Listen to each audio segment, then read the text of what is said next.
Oh, my friends, it's your tour guide to the holiday sci-fi side, me, Preston E, and the E stands for eggnog. Alcoholic or non-alcoholic for you good little boys and girls, or straight edgers like me. Today we're looking at Mystery Science Theater, Volume 16. And since it's September, I know everyone's in the Christmas cheer. And we got good old Saint Nick himself in this collection, Santa Claus. And also for all you good little boys and girls that you've been so good this year, we got the Corpse Vanishes. We got Warrior of the Lost World. And we also got Night of the Blood Beast. So, get into your jammies. Think of all the good holiday cheer that is soon to be here with Mystery Science Theater, Volume 16. It's gonna be great. First up, it's time to go all the way back to Season 1 for the Corpse Vanishes. But before we do that, we get the Invention Exchange. Joe turns heads, his own, with this very painful-looking neck realignment torture device of doom. But somehow the Mads outdo his medieval torture device by adding a hot new twist to an old prankster fan favorite as the old-school flower lapel squirter shoots out flames. Be the hot prankster at your next party. Now, on to the, well, no movie just yet, but it's time once again for a cereal from that spacey little stinker, Commander Cody. Radar Man from the Moon, Chapter 4, Flight of Destruction, sees Cody come back to Earth where moon goons wait to cause him a pain in the spacey pooper now. On to the movie. The Corpse Vanishes is a 1942 horror that sees Bela Lugosi as a psychotic doctor who has his goon squad kidnap brides on their wedding day to use in an evil experiment to make his whiny and witchy aging wifey prettier. Just buy her a mask, bro, or buy yourself some blackout glasses. It's easier. Bela Lugosi as Dr. Lorenz sends poison orchids to the young brides, making them pass out at the altar, putting them in suspended animation. His goons would bring them in a hearse to his mansion, where he conducts experiments on them with the help of the Hunchback of Notre Dame and Temporary Tattoo. Boss, the plane. The babe. Journalist Patricia Hunter, played by Luana Walters, discovers an orchid at the church and discovers they are possibly linked to Dr. Lorenz. She hitches a ride with Dr. Foster to the Mad Doc's mansion. At the mansion, Patricia is being creeped on by freaky fella Bella and his horny hunchback assistant, who he likes to whip for fondling his bridal bodies, which is not nearly as kinky as it sounds. When a hunchback comes along, you must whip him. He's playing with your corpse.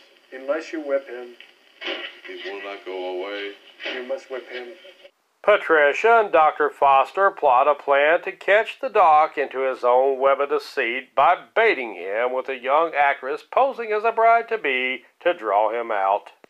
Batty Bella is on to their scheme, though, and chloroforms Patricia as he does most of his dates after he draws her into the pastor's office. He takes her back to his laboratory to run experiments on her, with Dr. Foster and the law hot on his heels. The hunchback, who Dr. Lorenz killed earlier, is killed off by Hunchback's mama, you don't mess with mama, who also kills off Lorenz's battle-axe Frankenbride before dying herself due to injuries caused by the nutty Professor Bella. In the end, Patricia hitches up with Dr. Foster as this goober gets started on the reception party early. Get out of here, I said. This Lugosi vehicle is actually a pretty enjoyable movie without the riffs, in my humble opinion, but Joe and the bots make this movie something to say I do to, with their spot-on riffs for a 3 out of 5 SOL bones. Up next is the Warrior of the Lost World from Season 5. And man, this is a weird movie. But before we get to that hilarity, let's get to the invention exchange. Is that cool with you? I hope you said yes, because here we go anyway. The Mad show off their latest exercise craze with the Square Master. It's the perfect shape for getting you in shape, and that shape is round. I'm not only an endorser, I'm also a user. Meanwhile, Joe and the bots show off the perfect Valentine's Day candies for adults. For that special creeper, settled-on lover, friend-zone buddy, and morning after regrets in your life. Now on to the weird movie. Warrior of the Lost World tries to be Mad Max, but it's more like a miffed or a slightly annoyed Max, as our highly unlikable loner hero called the Rider, played by Robert Gentry, rides into town. The Rider looks like Bob Vila if he joined the T-Birds, and this tool mumbles through his dialogue like he just downed a keg of Nitol. Hey, man.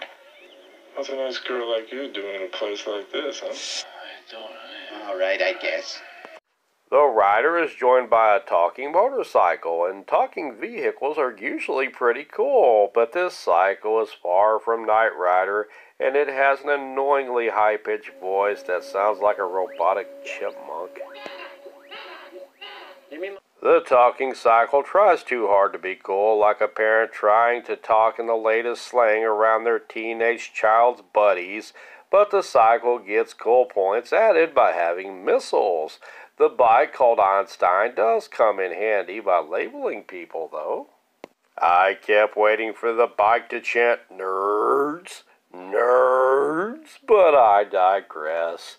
Anyway, the movie is set in a post-apocalyptic future looking like the 80s, where an evil organization called Omega, led by Prosser, who's played by Donald Pleasance, looking like the inspiration for one Dr. Evil. $1 million. He and his mind-controlling and violent baddies are resisted by a rebel group led by Professor McWayne. The professor is joined by some weird levitating Buddhist monks or something. You do it. Get your monkey ass back down on the floor.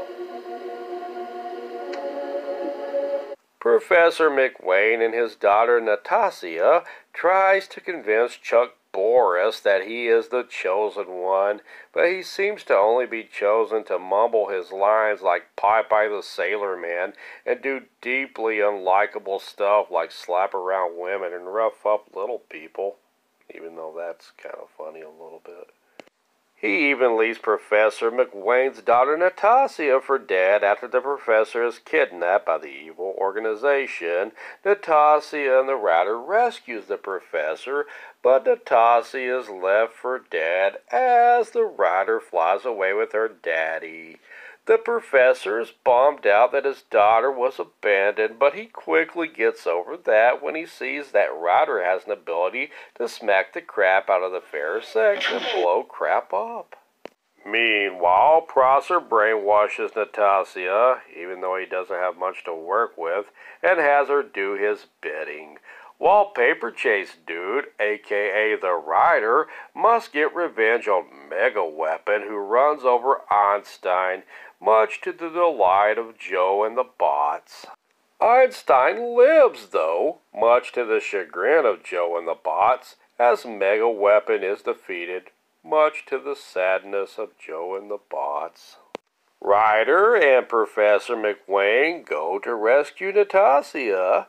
She is brainwashed by Uncle Fester, though, and shoots the Rider, much to the delight of everyone. Hey, he had it coming. He left her for dead. But she turns on Uncle Fester and shoots him when he instructs her to shoot her own daddy. So, Natasha and Paper Chase Dude share an uncomfortably long kiss, as Paper Chase Dude was merely wounded, much to the chagrin of, well, everyone. And Prosser, that Natasha shot earlier, turns out to only be a cyborg of Prosser, and the real Prosser declares he'll get his revenge on them and the audience with the threat of a possible sequel. This movie was interesting visually, with a bunch of little people and cave women and nerds and bikers and ninjas, but it made my head hurt, and for making my brain ouchies, and for the fact that the writer mumbled his lines like Carl Spackler minus the charm, this movie gets a 2 out of 5 SOL bones. Later in Season 5, we get Mike Nelson and Santa Claus. It's Christmas time on the SOL, and everyone's in the holiday spirit with gift exchanges.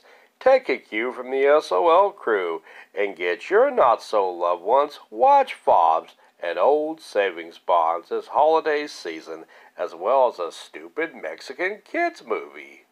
Santa Claus is a 1959 holiday flick that sees old Saint Nick at the North Pole creeping on kiddos. I knew he worked for the government. Santa not only exploits elves, but this year he also exploits other little people in the form of children from around the world to make presents while being mercilessly stereotyped and segregated in Santa's vast castle workshop. And he's the hero of the movie. Anyway, Santa decides to help cute as a button little Lupita, who comes from a poor family, get a dolly. He also decides to help a boy whose rich parents never have time to spend with him. However, this doesn't set well with another fiery red dude, and I'm not talking about Putin. Putin. No, I'm talking about Satan, who sends his flunky Pitch to poop on these kids' Christmas party. Pitch gets to help with 3 naughty boys to help him set traps for Santa, but Santa does not fall for this stuff and kicks Pitch's posterior and sends him packing back to hell. The nice kids get a Merry Christmas, while the 3 naughty boys, I suppose, knock off a liquor store, as all they got for Christmas is a bunch of coal and satanically stained soaps. This episode also sees a very merry, memorable holiday carol sung by Mike and the Bots called Merry Christmas, if that's okay. It's sure to be a hit at your next politically correct holiday party. Mary Jo Pell, Patrick Branstad, and Timothy Scott make guest appearances as Mike's family, as Kevin Murphy plays Santa and Paul Chaplin plays Pitch in host segments. Santa Claus is the gift that keeps on giving. Pain caused by ribs, hurting for laughing at the ribs of Mike and the Bots for a holly jolly 4 out of 5 SOL bones. And finally, we get Night of the Blood Beast from Season 7. But before we get to the flick, we get a bizarre short called Once Upon a Honeymoon. In this short, we get a songwriter and his wife who want nothing but to go to their honeymoon and make whoopee like a Goldberg.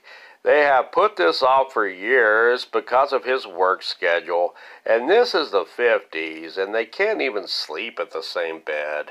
The husband is a songwriter, by the way, and just as he and his wifey are about to get to their marital duties, his bosses call him and informs him that an actress in a play demands a new set of songs. The 2 newlyweds of 7 years can't get to their honeymoon until he conjures up some songs she'll love. Hubby has hit a creative wall, but a flamboyant angel from community theater heaven is sent down to earth to help guide them by sprinkling angel dust on them. And the white powder makes weird things happen as wifey sings about redesigning their home and breaks out into song and dance with hubby, which is the most action these 2 have ever gotten because, hey, this is the 50s. The picky actress loves the new songs hubby conjures up, and the boss gives him and his wifey permission to go and have sex. And it's all thanks to angel dust, which the creators of this short were apparently highly on when they made this. Now, on to the movie. Night of the Blood Beast is a 1958 sci-fi that sees a test pilot having an accident in both his pants and in space, which leaves him dead in appearance, but his blood pressure and other vital signs say otherwise. He recovers and has apparently been knocked up by an ugly giant alien shrimp-looking creature as he is carrying its babies in his tummy. He wants to keep the babies and is mad that his other scientist buddies want to kill off the alien that put buns in his oven. Look, I don't know what the crap is going on here, and I'm not even going to pretend to guess, but apparently Arnold Schwarzenegger wasn't the first pregnant man in history, as popularly believed, thanks to Junior. It's actually this obscure, ugly bride of the beast who looks more like a Steve than a Stephanie. The creature tries to explain that he is not evil and knocked up Mr. Test Pilot to save mankind somehow, but it turns out he is actually evil and the Test Pilot kills himself to save mankind. The other scientists killed the douchebag alien and this film is mercifully over. The flick is barely over an hour, but the thing feels like 9 months. The riffs of Mike and the Bots, however, help with this pregnancy pain. You can also turn this movie into a fun drinking game and take a drink every time someone says Steve. Before too long, you'll be as knocked out as the test pilot from this movie was earlier in the film. This number 2 gets a number 2 out of 5 SOL bones. Oh, by the way, did I mention you also get the option of watching the live Turkey Day Thanksgiving version of this flick that Mike and the Bots riffed live on Thanksgiving many moons ago. I didn't? Well, remind me to later and I will. Mystery Science Theater Volume 16 Collection gets an 11 out of 20 overall SOL bones. By the way, this collection does 2 things really well: abusing little people and featuring folks in suspended animation. Now don't you be comatose and join me here next time for Mystery Science Theater Volume 17. We'll be right here on the scene. Ciao for now, my pals and gals.